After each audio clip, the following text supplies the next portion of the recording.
Masyarakat menunggu hasil quick count-nya, Mas Jayadi.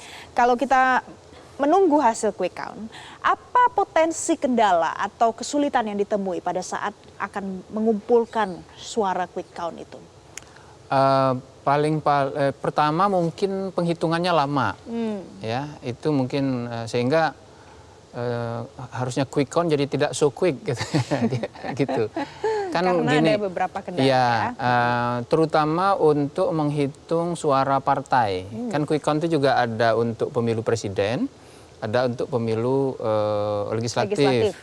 Nah, pemilu presiden itu kan umumnya itu dimulai pertama penghitungannya. Jadi jam 1 begitu TPS ditutup, lalu KPPS kelompok pemungutan suara yang di TPS lalu bersepakat untuk mulai menghitung kan.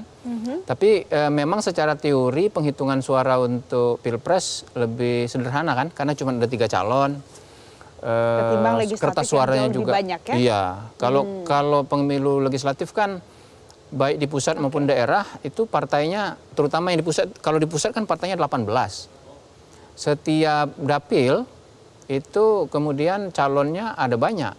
Misalnya kalau di sebuah dapil yang calonnya itu kursinya ada 8, maka yang harus dihitung juga kan KPPS harus, yang menghitung itu harus memperhatikan satu, apakah dia nyoblos partai saja? Oke.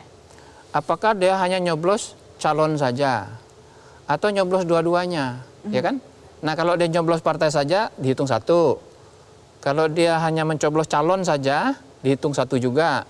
Tapi kalau ada nyoblos dua-duanya, partai dan calon, kalau di partai yang sama, jadi partainya A, calonnya di partai A, maka dihitung 1. Tapi kalau dia calonnya di partai A, partai yang dicoblos di partai di B, nggak dihitung, tidak sah. Kan jadi bayangkan, itu contoh kecil aja. Banyak kasusnya ya? Iya, itu cukup rumit tuh. Jadi para petugas penghitung itu harus harus detail betul, harus merhatiin. Maka waktunya jadi lama. Nah itu. Tapi kalau Pilpres kan harusnya tidak terlalu lama. Cuman belum tentu juga bisa sangat cepat, karena kan bisa jadi terjadi kan ada saksi masing-masing capres di situ.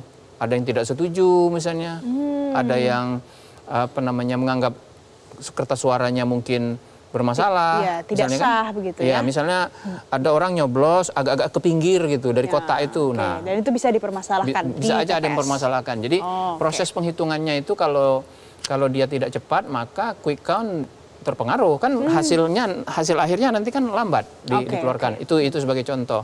Ya, di luar itu mungkin ada TPS yang tidak bisa dijangkau. Menjadi susah sinyal. Susah sinyal dan tidak bisa dijangkau secara fisik.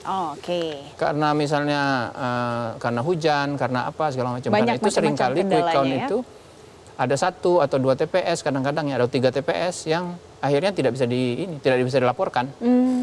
Jadi itu beberapa kendala yang mungkin. Tapi secara umum kalau pengalaman selama dari 2004, 2009, 2014 sampai 2019, 4 kali pemilu itu kan kita ada quick count terus ya di Indonesia ini, termasuk LSI ada terus. Pengalamannya data lebih dari 90% data biasanya masuk. Jadi walaupun ada banyak kendala, tapi yang jelas nanti bisa ada hasilnya, mudah-mudahan quick ya Mas ya. Iya, dan margin of error-nya kecil sesuai dengan harapan masyarakat. Jadi kalau misalnya 90% yang masuk, ya margin of error masih di kisaran kurang dari 1%. Jelajahi cara baru mendapatkan informasi. Download Metro TV Extend sekarang.